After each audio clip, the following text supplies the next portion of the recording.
Olá, sejam muito bem-vindos a esse tempo precioso que nós temos de devocional da Comunidade do Redentor. Você não acompanhou as outras reflexões no livro de Apocalipse, por favor, faça isso. Motive outras pessoas a assistirem, a gente tem se deliciado com essa profecia tão maravilhosa de esperança e a gente tem falado isso. Apocalipse poderia ser traduzido como uma carta de esperança a todas as nações, todos os povos e em todos os tempos. E nós queremos olhar hoje o capítulo número 18. Capítulo número 18, ele traz mais uma imagem que complementa todas as outras imagens que a gente vem falando, que é a imagem da Babilônia.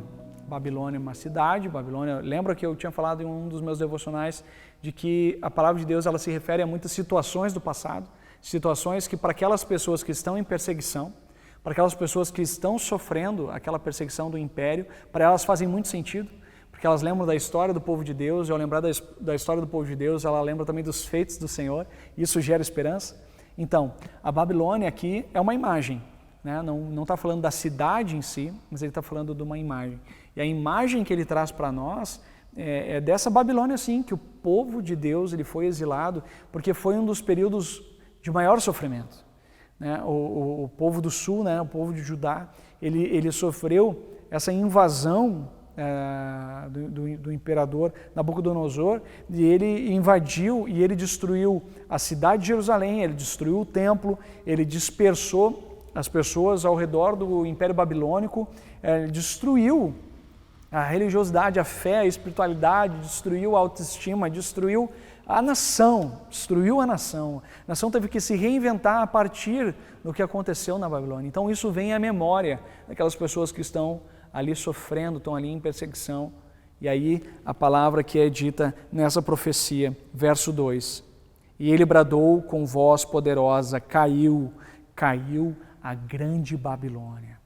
Ele está dizendo, queridos, esse grande opressor, seja Satanás, muitas vezes a Apocalipse fala sobre Satanás, esse poder espiritual que nos confronta, diz caiu o próprio Satanás, mas caiu também toda essa força opressora, todas essas artimanhas, tudo isso que nos envolve, também esse poder político que eles estavam sofrendo do Império Romano, ele está dizendo caiu,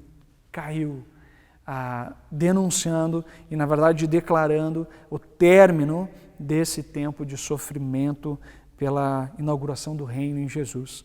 E aí ele diz uma outra coisa que eu quero destacar, verso 4, saiam dela, eu digo, saiam dessa cidade, saiam dela vocês, povo meu, para que vocês não participem dos seus pecados, para que essas pragas não caiam sobre vocês, essas pragas não atinjam.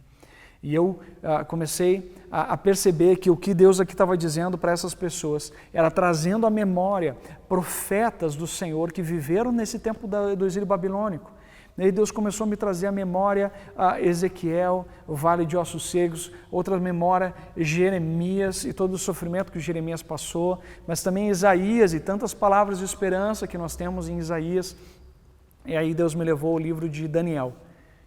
Daniel foi um jovem que viveu no Império Babilônico, ele teve que conviver, por isso aqui quando ele fala saiam dessa cidade, que eles não se atinjam, eu creio que ele está dizendo não algo físico, mas ele está falando para a gente se retirar da prática, do jeito, da maneira de viver, e a gente começa a viver a maneira do reino, né? E para mim Daniel é o símbolo disso, para mim Daniel ele personifica isso, né? O profeta Daniel ele vive de uma maneira distinta dentre os babilônicos. E eu quero destacar três simples implicações de Daniel para nós, motivados por esse capítulo de Apocalipse. Primeiro delas, usar tudo que Deus nos concedeu para a sua glória. Daniel era alguém muito inteligente, muito sábio, e ele usou tudo isso para a glória de Deus e abençoou aquelas pessoas lá, o próprio imperador, com a sua sabedoria. E ele fez isso para a glória de Deus. Por isso, use todos os recursos que você tem para a glória de Deus. Segunda coisa, Daniel, ele mantém as suas convicções. Por isso, em tempos de crise, em tempos de dificuldade, mantenha as suas convicções. Não abra mão simplesmente por emprego, não abra mão simplesmente por algo material. Mantenha as suas convicções. E terceiro, saber que Deus continua presente, mesmo na Babilônia. a imagem da quarta pessoa que estava presente na fornalha lá em Daniel com os amigos de Daniel.